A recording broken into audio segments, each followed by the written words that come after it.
Hi, and welcome to this module on defining your price or what price you should be selling at. I do have a course that deals with this in greater details, but for the scope of this course, what we're going to look at are the two main techniques to use to establish your prices, which are cost-based pricing, market-based pricing, and pricing as a positioning tool. Now, what is cost-based pricing? Essentially, it is a very logical, very mathematical way of setting up your prices. You basically look at your costs, which are your rent, advertising costs, insurance costs, operation costs if you have such costs. You have financial costs, you have your cost of goods sold. Even if you're in the service industry, you may be a reseller of something that a product that somebody else is making. For example, in travel agencies, will resell packages from another company. So the cost of those packages is your cost of product sold, and what the price that you sell those products at is your margin of profit.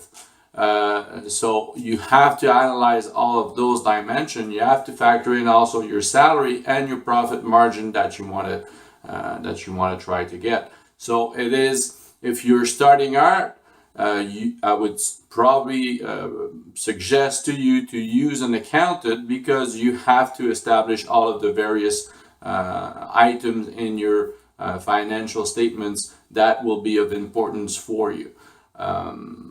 Even though you work from home, though, don't forget to include rent, because eventually you might need to go outside for clients. Maybe you have to set up an office. So when you do have this expense starting to occur, you don't necessarily want to have a big spike in your prices just because of that. So you want to make sure that you pay yourself a rent, even though you might be working at home. Now, the other technique is market-based prices.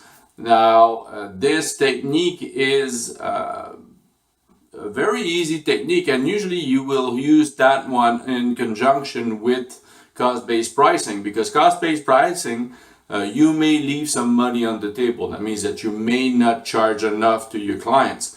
Market-based pricing, what you have, especially if you're in a segment where there's a lot of competitor on the marketplace, people that are established, what you can do is basically do a survey of what other people are charging for. So, if you are a lawyer and you are working into a certain geographical area, and you have lawyers or smaller firms offering very similar services than yours, then you can start to make comparison to what you're doing, what they're charging. So you basically have to analyze all of the various variables. So it's not because a lawyer will charge $350 per hour, then you can do that as well. Maybe he has more years of experience than you, maybe he has partners, maybe he has more experience in the type of clientele that you're looking for,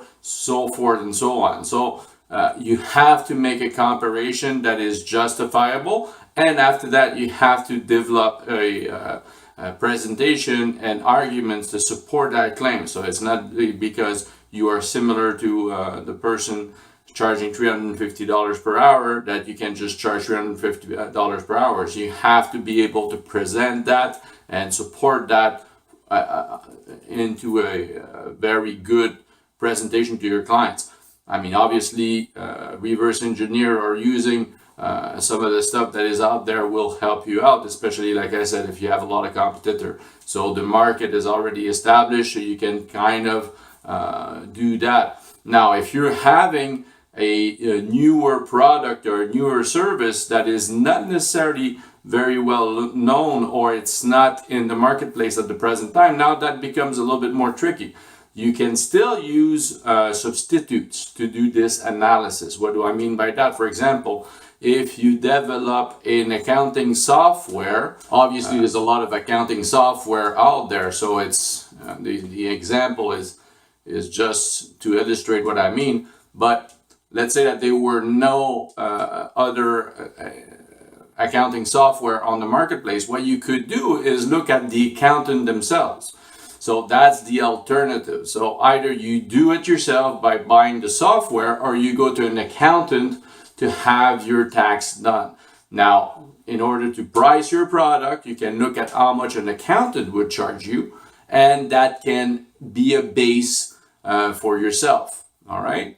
Now, the third technique that we talked about is pricing as a positioning tool. Now, why is that important for you? Because it might be interesting in either at the beginning of your practice or at the end of your practice, not necessarily the end, but when it has reached a certain level of maturity, maybe you want to use that variable of your marketing to activate or diminish the amount of clients that you have, or increase the value of the amount of the client that you do have.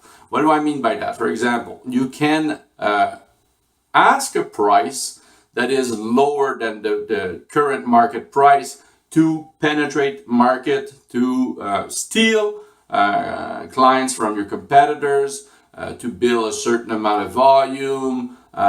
There's a lot of reasons you can position yourself as the inexpensive alternative. The problem with that word. Here in Montreal, we have a company that started fitness gyms called Econo Fitness, and they essentially charge $11 per month for a membership. The price varies a little bit, so I might be off according to the time that you're seeing that video, but that's kind of the range that they're going. So they're very much undercutting the price or the regular prices that you will see in the market to gain traction, get market share. Now, obviously, for that, what they're doing is they're stripping down to a bare minimum what they're offering, and everything on top of that is an add-on. So that's a strategy that you can use. On the other end of the spectrum, you can position yourself as a prestigious or luxury type of affair. Now, either you're in service, maybe you're in the product segment. Now, obviously, just commanding a higher price will not be sufficient to position yourself into the prestige or the luxury industry. You have to have things that people will value, and they will be able or be willing to pay a premium for.